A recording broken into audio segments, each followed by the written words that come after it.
Indonesia and Egypt reportedly strengthened cooperation in the field of animal husbandry and green industry through the Indonesia Middle East and North Africa Expert Exchange 2025 program held in Egypt.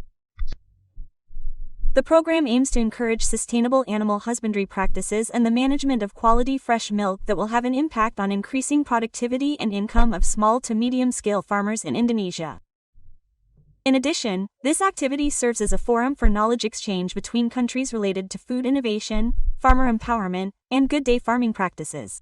The Indonesian ambassador to Egypt, Lutfi Rauf, stated on October 15, 2025, that this collaboration reflects the close bilateral relations between Indonesia and Egypt while opening up opportunities for cooperation in the food, education, and economic sectors. He also assessed that the program strengthens the role of Download Tribun X sekarang, menghadirkan lokal menjadi Indonesia.